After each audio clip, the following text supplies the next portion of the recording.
다들 얘기를 합니다. 우리 사회가 심각한 불평등이 만연해 있는 사회다. 이 상태대로 가면 과연 한국 사회가 지속 가능한가? 이제는 이런 부분들을 일정하게 변화시켜내야 된다. 이번 노조법 개정은 사용자를 징벌하려고 하는 것이 아니라 우리 사회가 가지고 있는 이 심각한 문제들을 어쨌든 해결하는 출발점입니다. 그러니까 지금 일각에서는 이게 대화 촉진법이라고 하고 있고 또 일각에서는 현업 현장의 불법 조장법이라고 얘기를 하고 있어요. 그만큼 저희가 가보지 않은 길이고 이게 산업 현장에 노사에 미치는 영향이 너무 커요. 실제 여기에 대해서 심도 있는 논의가 된 적이 없어. 계속 전 정부에 통과시키고 거부권 행사하고 그렇게 해왔단 말이에요. 허심탄회하게 쟁점을 꺼내놓고 또 노사정 간에 또 정치권과 같이 좀 협의를 했으면 좋겠습니다. 무조건 안 된다는 게 아니고요.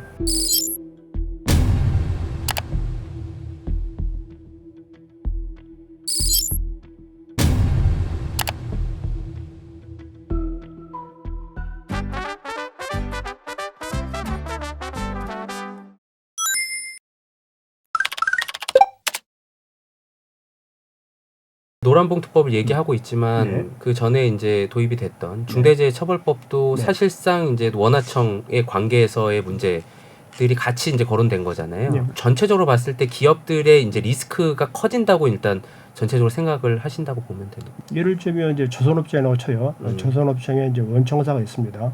조선업장이 원청이 있고 그 회사에 이제 들어와 있는 하청업자가 있어요. 네. 특정 협력업체 몇 개에서 원청과 교섭을 하다가 만약에 파업을 하게 된다, 스탑이 된다. 그러면 나머지 후공정, 연관 공정들이 다 스탑이 되게 되죠. 그래서 전체 배를 만드는 전체 작업이 스탑이 될 수 있다. 그런 문제가 생길 수가 있습니다. 가장 큰 문제가 뭐냐면요. 대부분 이제 미국이나 유럽 같은 데는 어차피 교섭 대상이 넓고 그 다음에 뭐 예를 들면 원청에 대해서도 뭐 교섭을 인정을 나름대로 해주고 있다라고 이렇게 하고 있는데 그리고 손해배상 청구를 유럽 같은 데 별로 근로자들 안 한다고 하고 있는데 대부분 제가 앞에서 설명드렸듯이 대우조선해양의 경우에 그때도 건조 중인 선박을 점거를 했잖아요. 네. 흔히 말하는 쟁의 파업이라 하면 노무 제공 거부해요. 내가 예를 들면 어떤 회사에서 일을 하는데 교섭을 하다가 결렬이 됐어요. 그러면 파업을 하게 되면 내가 일을 안 하는 거예요. 네. 그러니까 출근 안 하는 거죠. 출근 안 하면서 회사 밖에서 선전전을 피켓팅, 선전을 하는 거예요. 내가 우리 교섭을 이렇게 했는데 회사가 얼마큼 지급력이 있음에도 불구하고 임금을 인상해주지 않는다. 라고 하면서 회사한테 홍보를 통해서 압박을 주는 거란 말이에요. 근데 우리나라의 파업 행위는 어떻게 되느냐? 대부분 사업장 내에서 그리고 또 극한 상황의 경우는 사업장 점거를 해요. 이제 그런 행태로 이루어집니다. 그러니까 외국 같은 경우는 파업을 해도 단순 노무 제공 거부기 때문에 다른 근로자들 파업 불참 근로자들이 일을 해요. 근데 우리나라 같은 경우는 사업장 안에서 하고 또 사업장 시설을 점거를 하기 때문에 어찌 보면 다 가동 자체가 좀 중단이 되는 그런 문제가 발생을 합니다. 그러니까 산업별로 보면 사실 자동차, 뭐 조선업 이쪽이 이제 가장 얘기가 많이 나오고 있어요. 뭐 협력업체가 이제 뭐 수천 개에 달한다는 얘기들도 나오고 여기에 이제 원청의 사용자성을 인정하면 쟁의 행위가 이제 계속 이어질 거다. 이런 부분에 대해서는 좀 어떻게 해줘요? 이제 우리 법의 개정 내용에 보면 근로조건에 해당 근로자의 근로조건에 구체적 실질적으로 지배하는 자를 사용자로 봅니다. 그러면 이제 현대자동차의 사내 하청 업체는 수천 개가 됩니다. 소위 말해서 1차 밴드, 2차 밴드, 3차 밴드 이렇게 되면 중공업도 마찬가지죠. 조선소도 마찬가지입니다. 그런데 이 법이 직접적으로 논의를 하고 있는 부분은 그러니까 구체적이고 실질적으로 지배하는 사람입니다. 대표적으로는 사내 하청 노동자들입니다. 그러면 이제 대표적으로 이제 하나오션, 대우조선, 예전 대우조선의 경우는 이 사내 하청 업체가 한 50명에서 100명 정도 규모, 이런 업체가 한 100여 개 정도가 됩니다. 예를 들면 10,000명 정도가 이런 노동자들인 거죠. 그리고 현대중공업은 한 200개 정도가 됩니다. 2만 명 가까이 되는 거죠. 현대자동차로 보면 수천 개 업체, 1차 밴드, 2차 밴드, 3차 밴드 다 교섭해야 되냐? 그런 것은 아니다. 물론 그 중에는 실질적인 지배관계가 있거나 자회사이거나 뭐 이런 경우는 좀 여지가 있겠지만 일반적으로는 그렇지 않다. 그러면 사내하청 정도가 직접적인 영향을 받을 거다. 이렇게 볼 수 있습니다. 실제 협력업체들 우려스러운 게 앞으로 좀 노조 있는 회사하고 좀 계약 관계를 계속 끌고 가야 되느냐에 대한 고민 문제들 그런 문제 많이 할 것 같다. 그런 얘기들이 좀 많이 나오고 있습니다. 가장 우려스러운 게 그겁니다. 우리나라 중소기업 46%인가 다 원청과의 거래 관계랍니다. 네. B2C가 아니라 B2B라는 거예요. 그런데 우리 회사에 만약 이런 노조 이슈가 생기게 되면 원청이 계속 거래를 유지할 건가? 그럼 유지할 건가? 흔히 말하는 협력업체를 딴 데로 바꾸지 않을 건가? 그런 우려를 많이 해요. 그리고 이제는 원청들도 협력업체를 되게 다각화시킬 거란 말이에요. 예전에는 특정 회사에 내가 납품을 100%를 했는데 그렇게 되면 실질 지배력이 높아질 수 있기 때문에 원청 같은 경우도 그런 위험 리스크 감소 때문에 똑같이 한 회사에 예를 들면 도구 100을 줬으면 이걸 분산을 시키자 해가지고 10씩 해가지고 10군데를 분산시킨다든지 그리고 특정 협력 거래업체가 의존도 매출 의존도를 우리 회사의 의존도를 낮춰라. 그리고 다른 B, C, D하고의 매출 의존도를 높여라. 우리하고의 영향력을 줄여야 된다. 이제 그런 얘기까지 계속 검토에 이렇게 나오고 있습니다. 그래서 실제 지금 중소기업 협력업체 사업주들이 상당히 좀 고민이 많습니다.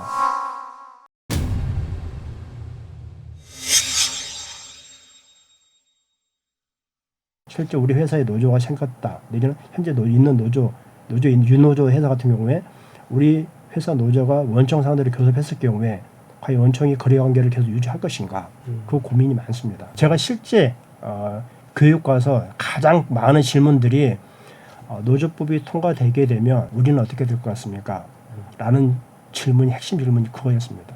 원청이 어떻게 할 것 같습니까? 앞으로 이 협력관계를 어떻게 할 것 같습니까? 그게 가장 큰 많은 질문이었습니다. 실제 우려하고 있고요. 그 노사관계 안정성 이 부분에 대해서는 좀 어떻게 보시지? 이제 대기업뿐만이 아니라 이제 재계에서는 이제 중소기업, 뭐 1차 벤더, 2차 벤더 이 분들이 또 우려하는 부분들도 있는 것도 사실인 것 같더라고요. 예. 경총이 이런 주장을 하는 건 이해를 합니다. 대기업 입장에서는 이제 하청업체 또는 하청업체가 요구 수준을 하면 직접 교섭을 하지 않더라도 최소한 납품 단가를 좀 인상해 달라 물가가 오른 만큼 이런 것들을 교섭을 통해서든 또는 사회적 목소리가 높아지든 노동자들 목소리가 높아지든 이럴 가능성이 있죠. 근데 중소기업 입장에서는 보면 사실은 본인들이 사내 하청을 많이 고용하거나 또는 뭐 하청을 많이 사용하거나 이렇기보다는 주로는 원청과의 관계에서 노동자들과 함께 목소리를 높일 가능성이 높은데 지금은 이제 법제도나 이런 것들이 그러니까 납품 단가 연동제 이런 것들이 있더라도 실제로 작동되지 않는 경우가 많이 있는데 그러면 사회적으로 어쨌든 노동조합이라는 단위가 목소리를 높이면서 그런 부분들을 실현할 가능성이 있는데 그리고 안정성이라는 측면에서는 아까 말씀드렸듯이 일시적으로 교섭 요구나 이런 것들이 확장되면서 뭐 다소 어려움이 있을 수 있지만 이게 오래 가지는 않을 거다. 그러면 그렇게 새로운 노사관계가 정착되는 거고 지금까지 오히려 이런 것들이 제도화되지 않음으로 인해서 발생했던 극심한 강도 높은 투쟁이나 증거 투쟁이나 이런 방식이 오히려 좀 줄어들 가능성이 있는 거 아니냐 이렇게 생각합니다.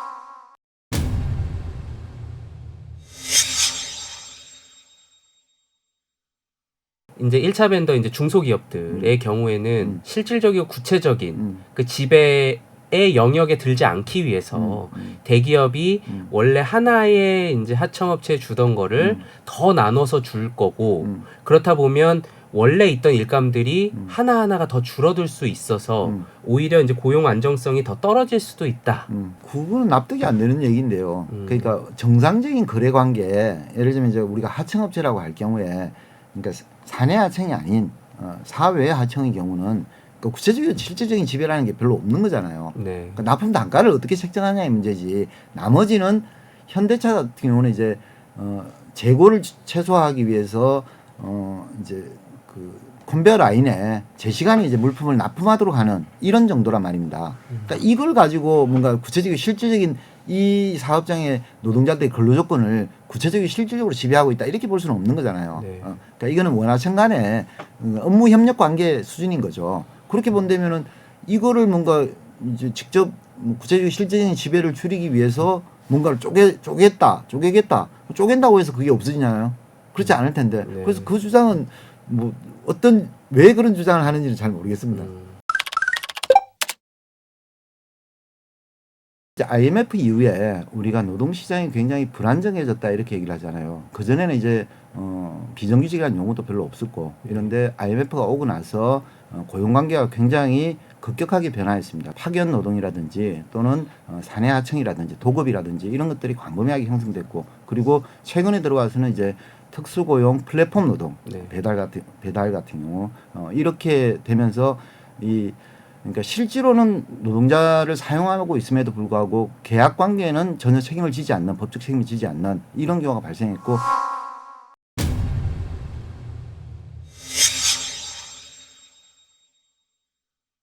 CJ 택배의 경우에 CJ 택배라는 게 사실은 이제 CJ 택배 회사가 운영하고 중간 관리자로서 대리점이 있습니다.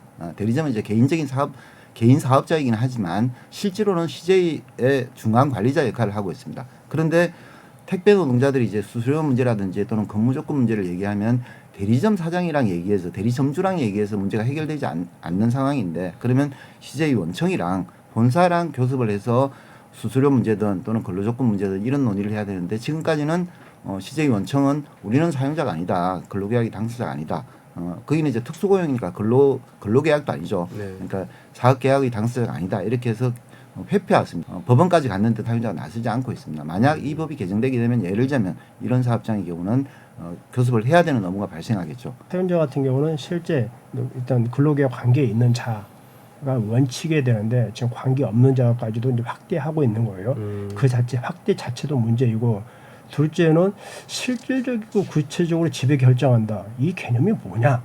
저는 되게 추상적이고 모호하다. 현재 변호사들도 실제 어떤 특정 사안에 대해서 원청이 실질적이고 구체적으로 지배하고 있는지 판단하기가 어려운 상황입니다. 원청이 내가 하청업체 근로자에 대해서 내가 지휘 감독하고 있는지 그리고 내 하청업체 근로자가 누구인지도 몰라요. 그런데 어느 날 갑자기 하청노조가 교섭을 요구를 해와요. 근데 교섭 요구를 해오면 우리는 바로 당일날 교섭 요구 사실을 공고를 해야 됩니다. 교섭 요구 사실을 공고를 안 하게 되면 그날부터 바로 단체 교섭 거부 혜택 스타트가 돼요.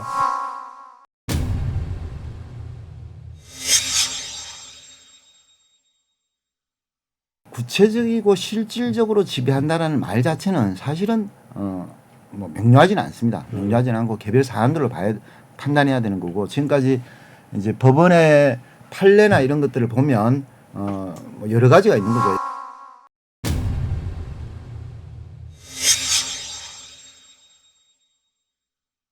예를 들면 그 사람이 어디에서 일을 하는가, 이제 원청 사용자가 지배하고 경영하는 사업장 내에서 일을 하는가, 또 실제로 하청 노동자가 원청 사용자의 지위하에 있는 관리자의 지위를 받는가, 또는 근로시간이나 이런 것들을 자율적으로 하청에서 자율적으로 결정하는가, 아니면 원청에 종속되는가, 뭐 이런 여러 가지 지표들이 있는 거죠. 네. 이 지표들을 가지고 법원에서 이 경우는 대체로 직접적인 구체적인 지배하에 있다 이렇게 판단하는 거죠. 근데 지금까지 판례가 상당한 정도 쌓여있기 때문에 네. 이런 정도는 구체적이고 직접적이다라고 이해할 수 있는 정도는 축적되어 있다고 봅니다. 초기 과정에는 여전히 그럼에도 불구하고 다툼의 여전히 있겠죠. CJ 택배가 택배 노동자들에게 대해 구체적인 지배와 개입을 하느냐라고 하는 부분은 예를 들면 그 단말기 이런 것들을 통해서 오늘 물량을 어디에 어떻게 보내라 몇 시까지 직접 지시를 했고 예, 이런 게 이미 다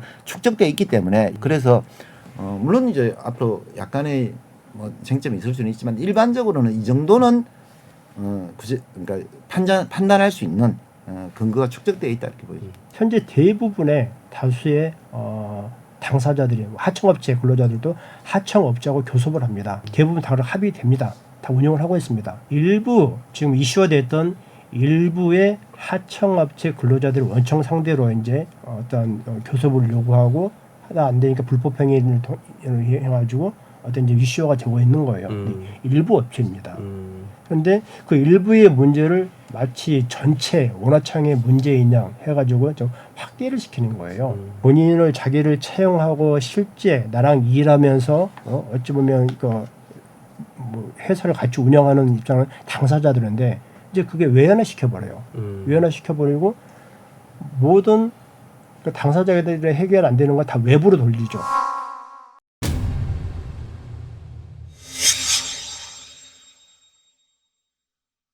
외부를 상대로 교섭을 요구하고 외부를 상대로 이제 뭐랄까 뭐 쟁행을 한다든지 뭐 파업을 한다든지 그런 문제가 생길 수 있죠. 사실 이제 노동계에서는 이제 노란봉투법을 지지하면서 네. 글로벌 스탠다드로 가는 이제 과정이다 이렇게 설명하는 경우가 있어요. 대개는 어떻게 좀 판단을 하고 계신지 궁금합니다. 원청의 사용자성 관련해 가지고 아이율에서는 그렇게 공관점을 있어요. 자, 원청은 하청 근로자에 대한 교섭 의무는 없다. 그렇지만 다만 원청이 자발적으로 교섭하는 거에 대해서 국가가 방해하면 안 된다. 근데 우리나라 같은 경우는 지금 개정안 같은 경우는 이런 자발성이 아니고 법률로 강제를 하겠다는 거거든요. 그래서 갭이 큽니다. 그래서 이게 아이로 공고에 맞느냐? 저는 그렇지 않다고 봐요. 만약 그 포인트라면. 또 하나 이제 글로벌 스탠다드 얘기하는데 한EU FTA 그 당시에 뭐 노동장 얘기가 나와 있어요. 네. 노동장 얘기 나오면서 아이로 핵심 협약을 비준을 하지 않으면 통상의 어떤 장애, 국제 통상에 대한 문제가 될 거다. 그런 게 한때 많이 이슈가 됐었어요. 문재인 정부 당시에 2020년이죠. 12월에 우리 글로벌 스탠다드에 맞추기 위해서 실업자, 그다음에 해고자, 노동자 가입하게 했고요. 그다음에 현재 우리 기존 법에는 노조 전임자라고 있어요. 노조 전임자를 무급을 해야 되는데 노조 전임자에 대해서 급여를 주게 되면 사용자가 형사처벌을 받도록 돼 있었어요. 그걸 다 없앴습니다. 그래서 노조법을 다 개정을 했어요. 그리고 나서 그 다음 해 2021년에 아이로 핵심 협약 가장 큰 핵심 협약은 87호 결사의 자유하고 그다음에 87호하고 98호 단체 교섭 협약인데요. 그거를 비준냈습니다. 비준냈고 그리고 22년도 4월 20일 날 그 효력을 발생했어요. 그래서 현재 국내법과 동일한 효력을 발생하고 있습니다. 그래서 흔히 말하는 그때 국제 통상에 문제가 된다는 그 내용에 대해서 우리 국내법을 바꾸고 그다음에 아이로 핵심 협약 87호, 98호를 다 비준냈어요. 네. 이게 어찌 보면 단결권의 확대거든요. 근데 세계적으로 보면 저희 같은 경우는 노동법에 대해서 저희 경영견 이제 기울어진 운동장이라고 합니다. 우리 노조법은 상당히 노동계에 유리한 법안이라고 봐요.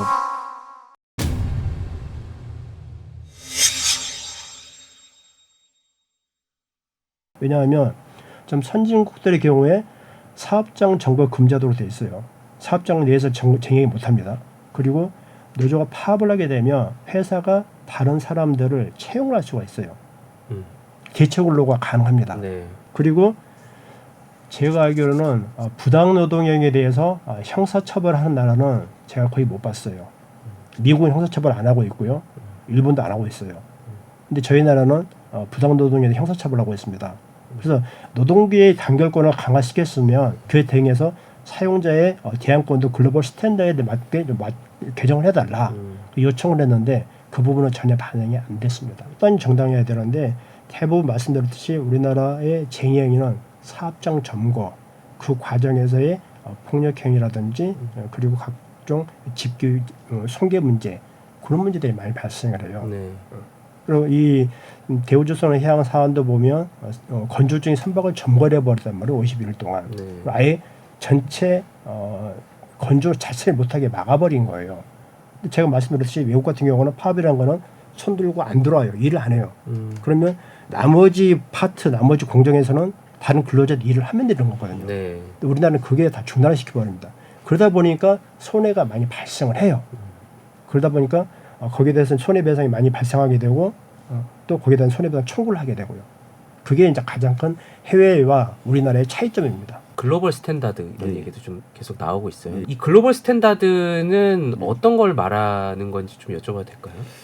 이제 ILO 협약에서 가장 핵심적인 부분이 87호, 98호 협약이라고 얘기를 했습니다. 네. 그러니까 단결권과 단체 교섭권과 관련된 협약인데 이걸 이제 문재인 정부 때 협약 비준을 했죠. 네. 그리고 이 협약 비준의 핵심은 뭐냐면 노동자들은 자신의 권리를 지키기 위해서 어떤 형태든지 노동조합을 조직할 수 있고 그리고 노동조합을 조직한 노동자는 그 상대방에 대해서 사용자에 대해서 교섭을 요구할 수 있다. 그리고 특히 요 사내하청이나 간접고용 노동자들과 관련해서 이 간접고용의 실질적인 사용자와 교섭할 수 있어야 된다. 이것을 불법적으로 대하는 것은 안 된다. 이게 이제 ILO 협약에 나와 있습니다.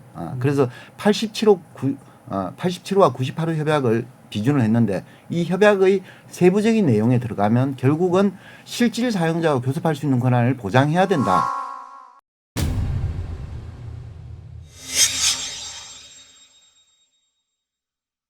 예를 들면 지금까지는 우리가 어떤 하청 노동자가 원청에 대해서 교섭을 요구하면 이것은 불법이다 이렇게 규정을 한 거잖아요, 그죠? 네. 그것을 불법으로 규정해서는 안 된다.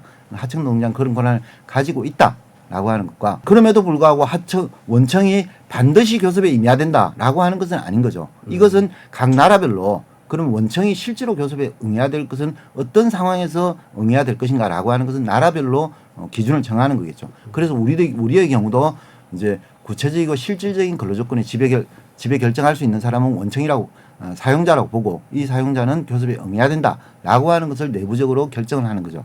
그리고 이것은 세계적으로도 대부분의 경우가 심지어 이제 가장 이 노사관계에서 보수적이라고 볼 수 있는 미국의 경우도 공동 사용자론이나 이런 것들이 법리들이 발전되어 있습니다. 유럽은 훨씬 더 진전된 입장을 가지고 있는 거고요.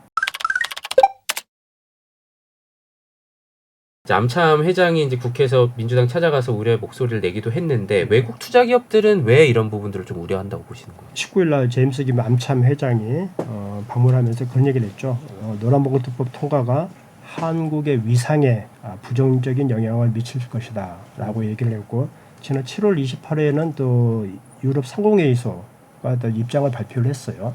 교섭 상대 노조가 불분명한 상황에서 교섭 거부했다는 이유로 형사처벌 위험에 직면할 경우에 한국 시장 철수를 선택할 수밖에 없다라고 했어요. 그리고 암참 주한상공회의소가 7월 30일 날 입장을 발표했는데요. 자, 기업 환경의 불확실성, 규제 리스크에 대한 우려가 크다. 기업들이 가장 중요한 게 기업 환경의 불확실성과 규제 리스크입니다. 경총에서 유럽 상공회의소나 암참 이런 의견들을 또 직접적으로 들을 수 있는 뭐 기회가 많이 있을 것 같은데 예, 그러니까 실제로 이제 그 노란봉투법에 대해서 우려를 많이 하나요? 네, 많이 하고 있습니다. 미국이나 유럽에서 실제 현지에서 근무하고 있던 분들이 한국에 와서 이해 안 되는 부분이 왜 사업장 내에서 쟁행을 하지? 왜 한국은 사업장 내 쟁행을 하지? 왜 한국의 경우에는 대체근로 허용이 안 되지? 왜 한국은 부당노동행위라고 가지고 형사처벌을 하지? 그리고 왜 한국은 제조업에 대해서 파견이 허용이 안 되지? 우리는 다 되는데? 그게 자기들이 알기로는 글로벌 스탠다드인데 왜 한국에는 안 되지? 그리고 가장 큰 게 왜 내가 사업하러 왔는데 내가 노조법 이슈 때문에 내가 형사처벌 받거나 또는 형사처벌 리스크를 가져가야 되지? 그런 문제를 제기를 많이 합니다. 그래서 실제 우리 노조법만이 아니라 근로기준법, 산업안전보건법, 중대재해처벌법 등 외국인들이 실제 보면 한국의 노동관련법에 대해서 규제가 너무 심하다라고 얘기를 하고 있어요. 그리고 또 우리는 이것만이 아니고 저희도 해고가 상당히 엄격합니다. 그래서 해고 경직성, 고용 경직성도 상당히 높다. 그렇게 주장을 하고 있어요. 근로시간도 상당히 좀 경직돼 있고요. 그런 부분에 대해서 애로사항을 많이 얘기를 합니다. 글로벌 스탠다드를 이제 준수하지 않을 경우에 이제 국제 통상에서 이제 상당 부담으로 있을 수 있다라는 게 이 외국 기업들이 이렇게 반대하고 있는 모습을 보면 이제 노동계에서는 좀 어떻게 보고 계신가요? 이제 그 나라에 가면 그 나라 법률을 따른다, 그 나라 룰을 따른다라고 하는 것이 나쁜 의미로 지금 그렇게 하고 있다라고 생각을 합니다. 특히 유럽의 기업들의 경우는 보통은 일반적으로 우리나라에 비해서 훨씬 더 노동자를 보호하는 법제들이 강하게 돼 있습니다. 그런데 이 외국 자본조차도 이 유럽 자본조차도 한국에 들어오면 그냥 이렇게 해도 된다. 물론 이제 현지 관리인이 있기 때문에 현지 관리인의 법적 조언이나 이런 것들을 가지고 있기 때문이기도 하지만 또 한편으로 차마 자기 나라에서는 하지 못할 것을 한국에서는 왜냐하면 해도 상관이 없으니까 법적으로 또는 관행적으로 이런 것들을 돼 왔다라고 생각을 하고 그리고 유럽의 경우는 유럽 상공회의소의 경우는 한겨레 신문에서 도대체 왜 그런 주장을 했냐라고 물어보니까 사실은 뭐 우리가 그렇게 주장했다기보다는 경총이 뭐 설명하면서 이런 게 심각하다, 문제가 있다, 같이 뭐 좀 뭔가 행동을 하자 이렇게 했다라고 사실 실토를 한 바가 있습니다. 그래서 이제 외국인 암참이나 또는 외국 상공의 예수가 한국 법제에 대해서 얼마나 이해하고 또는 한국 법제와 직접적인 연관이 있겠습니까? 대체로 주로 우호적인 관계를 가져왔던 경총이 이제 좀 힘을 실어달라는 요청을 했을 거라고 보여지고 그런 면에서 일정하게 행동을 하는 거 아닌가 이렇게 생각합니다.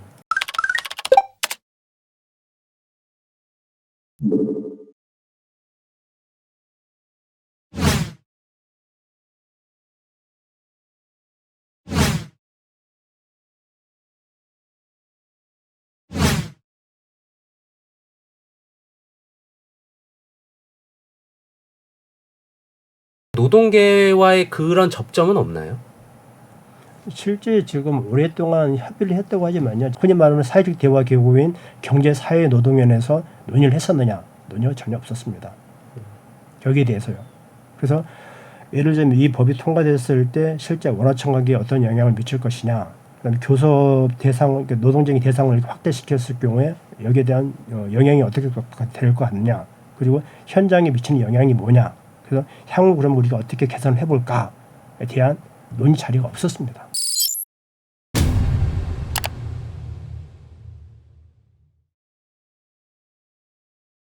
실제 불법 쟁행위는 하면 안 되는 겁니다. 하면 안 되는 거고 거기에 대한 손해가 발생하면 당연히 사용자는 손해배상 청구를 해야 돼요. 네. 그게 이제 기본이죠.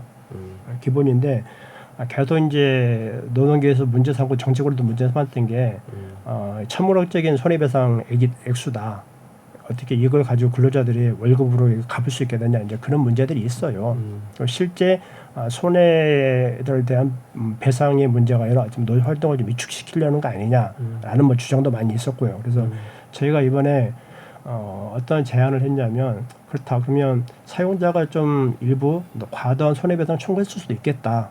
그래서 그렇다면 향후 좀 입법 개선을 하자. 그래서 손해배상 상한을 좀 대통령령으로 해가지고 상한을 좀 정하도록 하자. 그리고 우리가 임금에 대해서 감료를 하게 되면 월급을 받다 하더라도 빠져나가기 때문에 그다음에 생활이 어렵다고 하니 그러면 임금 채권에 대해서는 우리가 감료를 하지 않겠다. 그리고 신원보증인에 대해서 자꾸 문제 제기를 하는데 그러면 신원보증인에 대해서도 그걸 책임지지 않게 하겠다. 그래서 저희 손해배상 문제에 대해서는 대폭적으로 저희가 좀 양보안을 제시를 했습니다. 민주당에도 얘기를 했고 국민의힘에도 얘기를 했고요. 정부에도 얘기를 했고요. 대외적으로도 발표를 했고요. 그래서 일단 당연히 불법행위에 대해서는 손해배상 청구해야 되는 게 맞습니다. 맞지만 그것 때문에 생활 자체가 어렵다. 내지는 노조 활동 자체가 어렵다. 그런 문제에 대해서는 저희가 문제가 더 이상 거론이 되지 않도록 그렇게 할 생각입니다. 예. 논의가 되고 있는 그러니까 재계랑 그래도 어느 정도 이 정도는 된다 뭐 이렇게 얘기하고 있는 부분들도 있나요? 특별히 없습니다. 아마 재계가 이제 정치권에 뭐 민주당이나 또는 국민의힘이나 이런 쪽에 어떤 의견을 얘기할 수 있을 텐데 가장 최근에 예를 들자면 하나오션의 경우에 네. 간부들에 대해서 470억을 손해배상을 때렸단 말입니다. 그 비정규직 노동자들이 연봉이 4천만 원 수준일 텐데 3, 4천만 원 수준일 텐데 470억의 손배를 때린다라고 하는 것은 그 손해배상의 산정 자체도 사실은 좀 과대하게 산정된 측면이 있고 그리고 이거는 아예 그냥 노동조합 또는 사람의 인생 자체를 완전히 그러니까 뭐 볼모를 잡겠다라고 하는 것이지 정상적인 손해배상 요구라고 보기는 어렵다. 그래서 최근의 사안을 보더라도 사용자가 그렇게 주장하는 바의 진정성에 대해서는 조금 의구심이 듭니다. 네. 이제 어쨌든 진행이 지난 정권이랑 다르게 좀 빠르게 되고 있어요. 예. 지금 분위기에서는 이제 어떻게 될 거라고 보세요? 당연히 원안대로 통과될 거라고 봅니다. 다만 이제 통과되고 난 다음에도 여전히 이제 교섭의 대상과 교섭의 주체와 앞에서 얘기했던 그 기준, 구체적인 실적인 지배의 기준 이런 부분들에 대해서는 시행령으로 할지 아니면 후속 입법으로 할지 여전히 논의를 해야 되고 이제 지금 이 법이 이제 6개월 내에 시행하도록 되어 있습니다. 그래서 물리적으로 시간이 좀 빠듯합니다. 그래서 이런 부분에 대해서 노동부에서는 이제 뭐 가이드라인 지침을 만들기도 해야 되고 또는 시행령이 필요한 부분 시행령을 만들어야 되고 이렇게 해서 어쨌든 실제로 차질 없이 내년 초에 법이 시행될 수 있도록 하는 것이 중요하다 이렇게 봅니다. 마지막까지 저희가 원청의 사용자 수 확대는 이거는 도저히 받을 수 없는 부분이고 이게 말씀드렸듯이 이게 실제 미치는 영향 과연 이게 하청업체 근로자들한테 유리한 건가 실제 가보면 부정적인 요인이 많을 거란 말이에요. 근데 그걸 알면서 우리가 그럼 이거를 수용해야 됩니다. 할 거냐? 그건 아닌 거죠. 이게 향후에 이게 현장에 산업 현장에 끼칠 수 있는 폐해를 알고 있기 때문에 이거는 어찌 보면 뭐 수용하느냐 안 하느냐 문제는 아닐 것 같습니다. 이건. 그리고 손해배상에 대해서는 저희가 전향적으로 오히려 지금 법사위 통과된 안보다 더 전향적인 안을 제시를 했어요. 제시를 했고 그 다음에 노동쟁의 관련해 가지고는 자 노동쟁의 대상 확대하는 건 좋다. 그렇지만은 자 근로조건에 영향을 미치는 사업 경영상 결정 그건 어찌 보면 경영권의 핵심이란 말이에요. 고도의 경영상 결정인데 그걸 가지고 노동자과 교섭을 해라? 그건 아니지 않느냐. 그래서 노동쟁의 대상 확대하는 건 우리가 수용하겠다. 그렇지만 사업 경영상 결정 그거는 교섭 대상으로 하면 안 됩니다. 그거를 지켜주시면 빼주시면 제가 그거는 노동쟁의 대상은 넓힌다 하더라도 저희가 받아들이겠습니다. 그렇게 제안을 했어요. 그러니까 지금 일각에서는 이게 대화 촉진법이라고 하고 있고 또 일각에서는 불법법 조장법, 하나 현장에 이게 불법 조장법이라고 얘기를 하고 있어요. 그만큼 저희가 가보지 않은 길이고 실제 당사자들이 상당히 우려하고 있는 점입니다. 이게 산업 현장에 끼치는 영향이 너무 커요. 그다음 노사에 미치는 영향이 너무 커요. 이게 급한 거와 이게 현장에서 시행됐을 때의 혼란, 이익을 봤을 때 급한 게 먼저냐, 혼란이 먼저냐 문제가 있을 수 있단 말이에요. 그리고 실제 여기에 대해서 심도 있는 논의가 된 적이 없어. 이 법안에 대해서는요. 계속 전 정부에 그냥 강행 통과시키고 거부권 행사하고 그렇게 해왔단 말이에요. 그래서 저는 지금 여러 가지 쟁점에 대해서 좀 허심탄회하게 쟁점을 꺼내놓고 좀 노사정 간에 또 정치권과 같이 좀 협의를 했으면 좋겠습니다. 열어놓고요. 저희도 교육계도 무조건 안 된다는 게 아니고요. 어느 법안 내용이 얼마만큼 영향을 미치고 어느 정도의 효과가 있는지 그리고 어떤 걸 좀 개선하면 좋은지 그거를 좀 진실되게 좀 얘기를 했으면 하는 생각입니다. 다들 얘기를 합니다. 우리 사회가 심각한 불평등이 만연해 있는 사회다. 그리고 이 상태대로 가면 과연 한국 사회가 지속 가능한가?